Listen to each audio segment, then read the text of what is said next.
How good is local AI? Now, I've been talking about it a lot in my videos recently, but I think most people still see it as something fundamentally unserious, something that's maybe a bit fun to play around with, but is still miles removed from frontier AI models.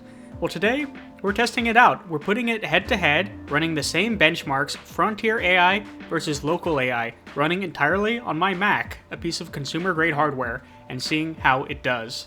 So before we start, let's do a little quick overview of what local AI is.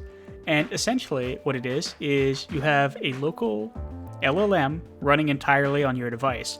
So normally on a website like, ChatGPT, or when you're using Claude or Grok or Gemini or anything like that, what's going to happen is anything you type is being sent to a server on the cloud owned by one of these companies, where they process it, run it through their LLM, and then send back a response to your device. Now, there's a couple implications of this. The first one being cost. They're going to charge you money to use it, whether that be through tokens, through a paid plan, or through advertisements. And secondly is privacy. At the end of the day, anything you type into AI, these huge companies are going to have access to. So an interesting solution to that is local AI, which has been around for many years now, but these local LLMs have really been taking off in the past year, I'd say, and we are absolutely spoiled for choice in terms of what we have. So this is Ollama right here. It's a little tool for interacting with some of these local AI models. So you can see I have a bunch of them just downloaded onto my device, and I can ask them a simple question like, how can I get more views on YouTube?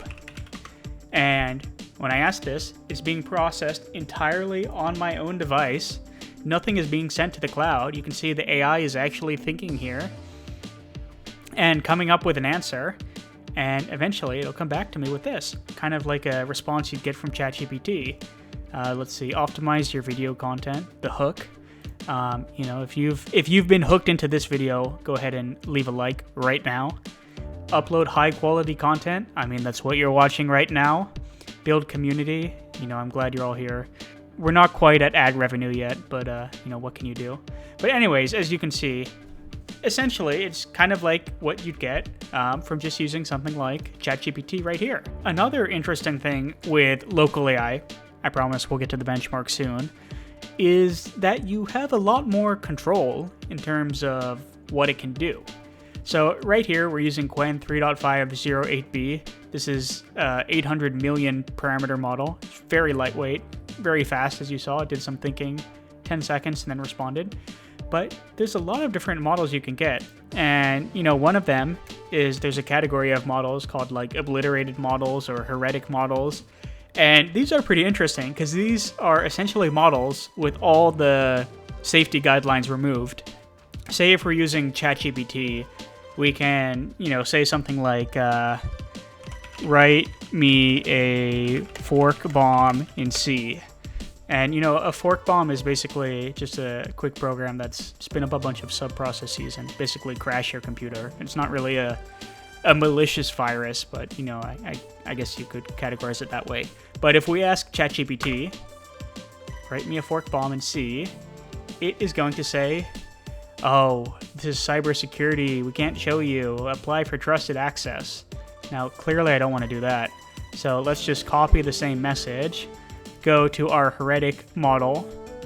This is a Gemma 4 model, and copy the same thing, write me a fork bomb in C. And I'll also pull this up right here next to it. So you can kind of see this memory pressure as it thinks. So as the model loads up, we see this kind of spike in memory pressure as we're loading the local model into our memory.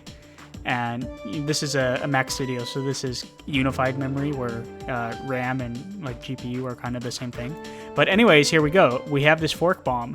It worked. It did exactly what we asked, and it gave us a recommended safer version. But obviously, this is completely different from what ChatGPT gave us, which was basically a brick wall. You might think, okay, these models are kind of cool, but at the end of the day, they're somewhat lightweight. Even Qwen 3.627b, which is probably the heaviest model I have here, is still much, much, much smaller than any of these frontier models. And again, we can kind of just swap between these models we have downloaded, and probably not much of a difference. But anyways, so that's a little overview of local models, but let's hop over to the benchmark, which is probably why you're here. I'm going to talk to you a bit about GPQA Diamond. And essentially what this is a multiple choice test for AI models, and it's been used for a couple years. And how it works is there's about 200 of these graduate level questions across a couple technical domains. So being a multiple choice test with 4 options, if you guess randomly, you'll get a score of about 25%. And they've found that PhD level experts on this exam tend to score around 70%. So one of the ways models and model improvement have been measured over the last couple years have been by running the model against this exam and seeing how they score. So what I'm going to do now is take all of these local models I've been showing you and run this exam, and we can kind of see how they compare to the frontier models of today, which should be quite interesting if I do say so. So I'm going to go ahead and start the run right now, because it's probably going to take quite a long time, but I'll be back in 1 second. All right, so I've let it run, and Qwen 3.6 27B has scored a stunning 84.8% across these 198 questions, and that was running entirely on my local device. So I'm not going to show the questions because they ask you not to, because it can kind of corrupt future models doing the test. But what I have done is I've gone ahead and mapped this on this neat little chart right here. And what this shows is how past models have performed over time in comparison to a couple of the models we ran. So let's start with this one right here. This was the Qwen 3.5 0.8B model, a very, very lightweight model. And this one sadly scored worse than random guessing. And you might ask, well, how could it do that? But if we actually look at our run, you can see for a couple questions, it even failed to produce any valid answer whatsoever, which is quite disappointing. But it answered each question in 0.3 seconds, which is not great. Whereas our Qwen 3.6 model took about 250 seconds per question, but scored a much better score. So let's kind of look at some past models. So let's see, GPT-4 from March 2023 scored a 35%. Not great. This was only, 3 years ago now? And then we look a little later. Oh, Claude Opus.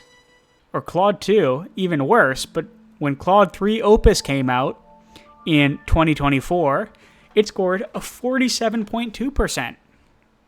And then we can see over time, okay, some models have done better. Gemini 1.5 Pro from 2024 got a 57%. And then, obviously, if we look today, we'll see, what's this? GPT Soul and GPT Terra, they're up in the 90s now.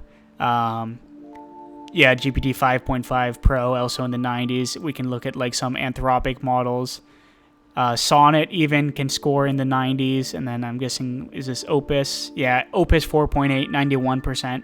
So, unsurprisingly, the best models of today, but really only of 2026 so far, are scoring exceptionally well compared to even, just say a year ago, right? Back here, they were kind of in the 70s, 80s, and even before then, they were not even at the expert human level. But look at this. This is our local run of Qwen 3.6 27B. Now, it is far from the perfect scores we're getting at the frontier models. But 84.8%? That is not bad. And, say that would have been kind of top of the pack around here. Gemini 2.5 Pro of June 2025. So about 1 year ago, a little more than a year ago. That the frontier model from Google DeepMind, mind you, one of the biggest tech companies in the world, their cream of the crop pro model, and only a year later on my Mac for free, I can run one that performs just as well? That is really, really cool, I will say. Now, obviously, it's not as fast as the ones running on the cloud, obviously. But it's good. It's stunningly good. And we have a couple more runs I did locally. So I did this Gemma 4 12B. Not as good, was around 55%. But, you know, even then, we look around, 2024? Gemini 1.5 Pro? Pretty similar score. It's only about 2 years behind. So, you know, if you don't have 36 gigabytes of memory to run an LLM, you probably can't run this model. But I bet you could probably run this Gemma model. And that's as good as the best AI we had 2 years ago. That's pretty impressive. And then I also tried GLM 4.7 Flash. Very similar to the Gemma model, around 55%. Not quite near what Qwen 3.6 could do. But then again, that's better. Is it better? That's better than Claude 3 Opus. The first Claude Opus was like 10 points worse. This is really, really cool. So this experiment took a very long time to run. And yeah, it was quite a headache. And it ate up a ton of RAM, so I couldn't really do anything else on my device while it ran. But I am stunned by this result. It was very slow. It took a while. It's not as good as the frontiers of today. But this is not bad. Local AI is coming, and it is here to stay. And as it comes and it stays, you should subscribe to this channel because I will continue talking about it. Thank you so much for watching.